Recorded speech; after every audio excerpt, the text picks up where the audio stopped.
Hello and welcome to Hill Top Terebi.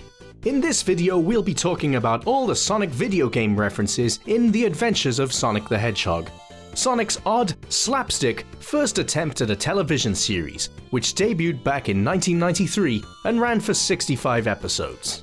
If you enjoy the video, please hit that like button as it helps me out a lot, and consider subscribing for high quality, evergreen Sonic and Sega videos. Anyway, let's take a look at all the times the series directly referenced or included elements from the Sonic games, whether through characters, music, locations, situations, or anything else. Also, as this show debuted in 1993, they probably only had Sonic 1, 2, and possibly Spinball to draw from. But draw they did. So let's get into it, starting with obvious references and gradually moving into more obscure, lesser known ones. Badniks. In addition to the main characters of Sonic the Hedgehog, Miles Tails Prower, and Dr. Robotnik, three characters obviously from the games, the series also features a number of Badniks from the first two Sonic video games. The most well-known are Robotnik's henchmen, Scratch, who is based on a Clucker from Sonic 2's Wing Fortress Zone, and Grounder, a Badnik from Aquatic Ruin Zone. Anyone who's seen the show before will recognize these two plonkers immediately, as they're in it all the time. Coconuts is also a recurring character in the show, the coconut throwing monkey Badnik from Sonic 2's Emerald Hill Zone. These three get the most screen time in the series, but it doesn't stop there. There are several more video game Badniks throughout the run of the series. In episode 35, The Last Resort, we get a couple of fish Badniks, starting with Jaws from Sonic 1's Labyrinth Zone. It looks pretty close to its video game counterpart, although this one is fucking massive and is being driven by Scratch and Grounder. It's basically a submarine. The Jaws sub then deploys some other smaller Badniks, Choppers, as seen in Green Hill Zone in Sonic 1. But in the cartoon they have a different color scheme and appearance. In episode 44, Untouchable Sonic, we get Badniks galore. There is a brief underwater sequence, which appears in the episode as a TV show Scratch and Grounder are watching, and sees Sonic being chased by a group of Mashers from Emerald Hill Zone, some Chop Chops from Aquatic Ruin Zone, and an Octus from Oil Ocean Zone, all from Sonic 2. This sequence is actually taken from the unaired pilot, but was repurposed for this episode.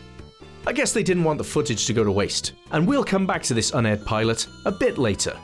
In this same episode, in more prominent roles, we also get Roller from Sonic 1's Spring Yard Zone and Ballhog from Scrap Brain Zone in the same game. For whatever reason, they're portrayed as some sort of gangsters out collecting protection money for Robotnik. In the Adventures of Sonic the Hedgehog universe, there are some other big differences with their appearances too. If you've got eyes, you can probably already see that Roller looks completely different to his video game counterpart, and he transforms into a bowling ball for some hilarious reason. And Ballhog, despite being a pig or hog Badnik in the games, looks more like an owl in this interpretation. He even has a beak. Maybe it was a misinterpretation based on the sprites or something when designing these characters, but I don't see how you'd think a pig's snout was a beak, but blah blah blah, whatever. It's good that they were both included and referred to by name. And spoilers by the way, these two Badniks end up mashed together by Tails into a nightmarish hybrid of the two. Horrific. The Sonic 1 Green Hill Zone Buzz Bomber Badniks show up at the beginning of episode 44, The Mystery of the Missing High Tops. But their design and color scheme is completely different from the games. In fact, I'd question whether they even were Buzz Bombers, were it not for the fact that their names are confirmed in a newspaper article, which Sonic reads immediately after destroying them. Music. Let's make a very brief mention here of the music. The composers did a really good job here. The whole soundtrack is great, but the main theme for the show is clearly based on the Sonic 1 and 2 title screen music, mixed in with a big slice of In the Hall of the Mountain King and a side of Flight of the Bumblebees. I won't play the music from the show in this video due to copyright claims and such, but it really is very good and sets the tone for the show perfectly, while including plenty of nods to the games. It all feels quite Sonic-y. Locations. Let's go back to the unaired pilots I mentioned earlier for a moment. If we take a look at this grainy footage, we can see that Green Hill Zone backgrounds appear in an art style much more like the games. There's even a checkered pattern loop in here.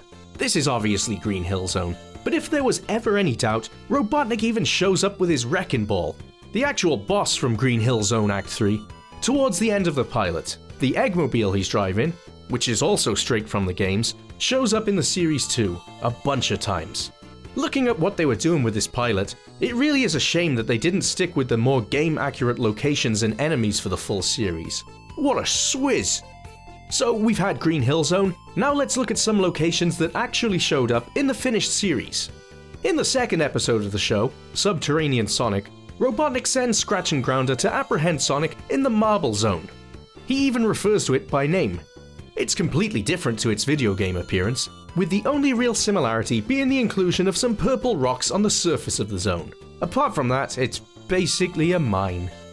A couple of locations which are likely to be video game references are Hilltop Village from episode 17, Over the Hill Hero, and the underwater city of Labyrinth, as it's referred to by Robotnik from episode 26, Submerged Sonic, which is presumably Sonic 1's Labyrinth Zone. But the similarities here end at the names alone.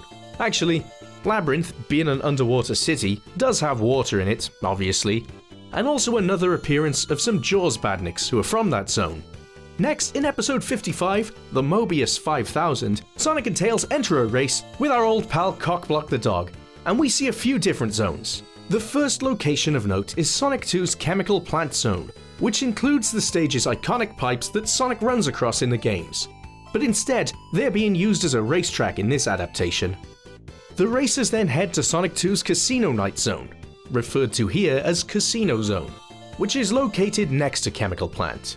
Finally, they enter, and we'll also transition to another section here, the Special Zone. Yep, in this same episode, they use a star post to travel to the Special Zone as a means of a shortcut to win the race. This is clearly the half-pipe Special Zone from Sonic 2, and Sonic and Tails have to collect enough rings while traveling through it in order for the shortcut to work. This is more or less straight out of Sonic 2, and it's possibly not the only time we've seen a Special Zone in the show. In an earlier episode, Trail of Missing Tails, we are introduced to the Warp of Confusion. It's an odd place which is full of floating fish, as well as Robotnik's batshit crazy cousin. I think this whole weird area is meant to be a reference to Sonic 1's special stages. They got the floating fish, but they're missing the birds and the Chaos Emeralds. Speaking of which, next section, Chaos Emeralds.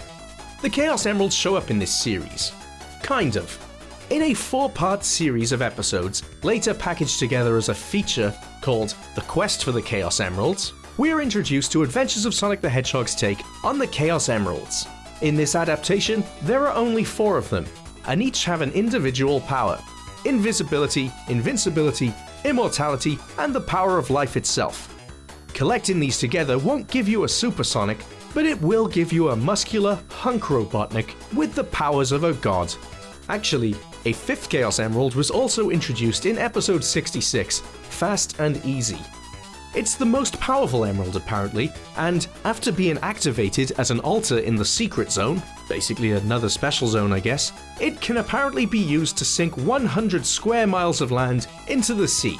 To me that doesn't sound as powerful as being a god, being immortal, creating life and so on that the other emeralds can do, but well, whatever.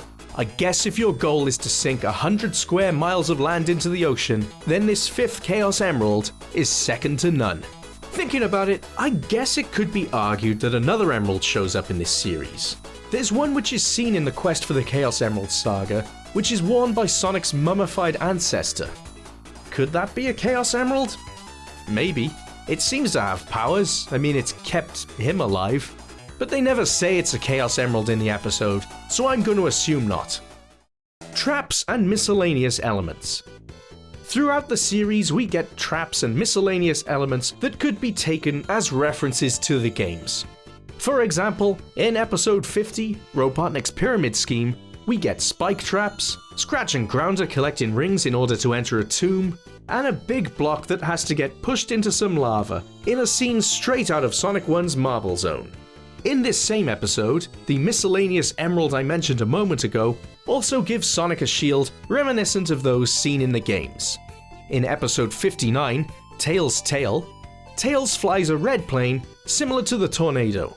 To be honest, there's lots of moments in the series like this that seem inspired by the games. Probably too many to go into here, and because they're not direct references in many instances, let's move on to our final topic. Adventures of Sonic the Hedgehog's adaptation of Sonic Spinball. Okay, maybe I'm being extremely generous calling this an adaptation, but Episode 41, Attack on Pinball Fortress, could be considered a loose adaptation of 1993's Sonic Spinball. In it, Sonic has to enter Robotnik's pinball fortress, basically a giant pinball machine, and make his way through it. But the thing that made me think the creators were probably adapting the game in this instance was the inclusion of what Robotnik calls Boss Scorpion. To me, this seems like an all-ages version of the nightmarish Scorpius boss from the first level of Sonic Spinball, Toxic Caves. Side note here, but for reals, some of those Sonic Spinball bosses were terrifying. We'll talk about it someday. And there we have it. That's everything I could think of from the early Sonic video games that showed up in Adventures of Sonic the Hedgehog. Have I missed anything? Probably. Let me know in the comments below. I'm sure as soon as I've uploaded this, I'll realize I've missed something out. Also, if you're interested, you can find more of my Adventures of Sonic the Hedgehog videos in the links at the end of this video. Thank you so much for watching. If you enjoyed the video, please hit that like button as it helps me out a lot. And for weekly, high-quality, evergreen Sonic and Sega videos, please consider subscribing. Thanks a lot, and I'll see you next time.